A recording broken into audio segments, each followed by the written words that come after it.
नमस्कार दोस्तों, आज हम एक बहुत ही स्ट्रेंज टॉपिक को कवर करेंगे।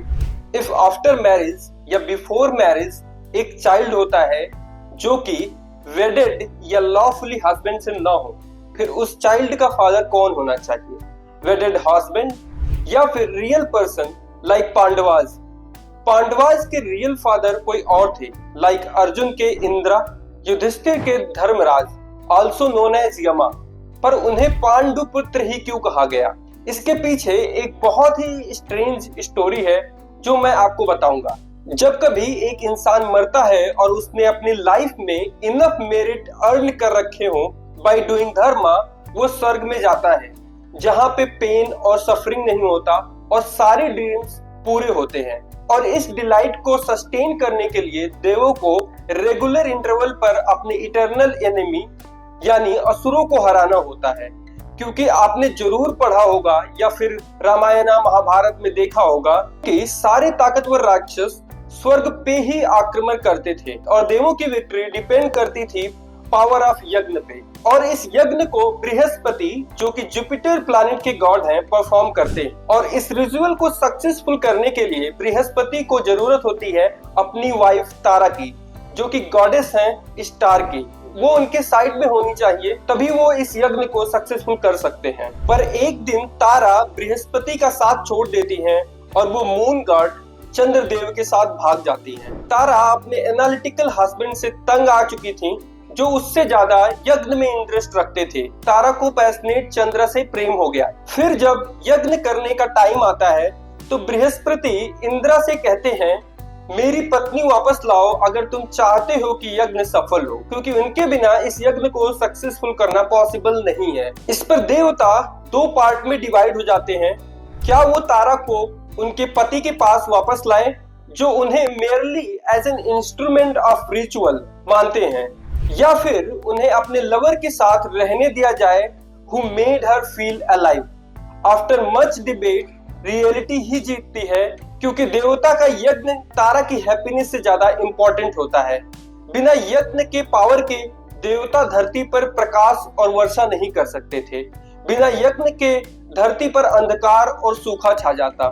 इसलिए भगवान इंद्र का फाइनल डिसीजन होता है कि तारा को बृहस्पति के पास वापस जाना ही होगा। तारा को मजबूरी में वापस आना पड़ा। जब वो वापस आती हैं तो it was clear that she was with child.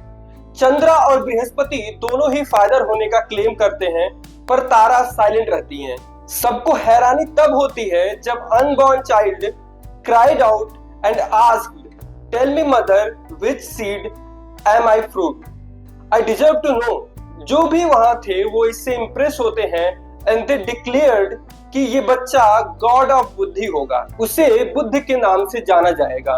Compelled bye her child, तारा ने नजरें झुकाई और कहा, You spring from Chandra's seed। ये सुनते ही बृहस्पति lost his control और गुस्से में बोले, May this love child of my unfaithful wife be of neutral gender। यानी वो नपुंसक हो, ना ही मेल और ना ही फीमेल। ये भयानक श्राप सुनकर सब देवता घबरा गए। Indira being a king intervened and said, जिसे तुमने इतनी तिरस्कृत भावना से श्राप दिया है बृहस्पति, वो बच्चा आज से तुम्हारा ही पुत्र कहलाएगा, ना कि चंद्रा का। इट डजंट मैटर कि बीज किसने बोया, इससे ज्यादा महत्वपूर्ण ये है कि खेत का मालिक कौन है।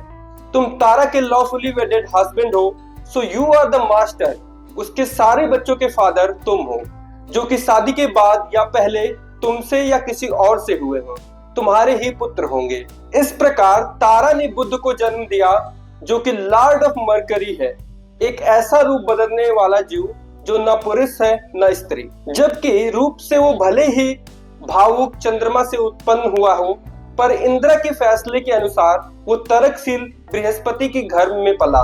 उस दिन से स्वर्ग और धरती पर नेचुरल फिनोमिनन से ज्यादा कानून को महत्व दिया जाने लगा।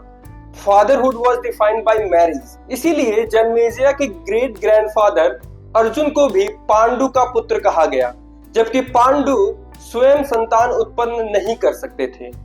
तो आपको क्या लगता है, ये प्रैक्टिसेस, ये लॉ आज की करंट सोसाइटी में एप्लीकेबल हो सकते हैं?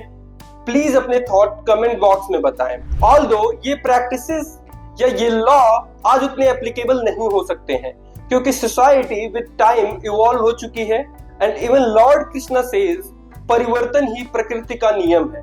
तो समय के साथ परिस्थितियों में बदलाव आता है और व्यक्ति को भी बदलते समय के साथ बदलते रहना चाहिए। तो आपको ये वीडियो कैसी लगी, please let me know in the comment box below and please like, share and subscribe. Thank you.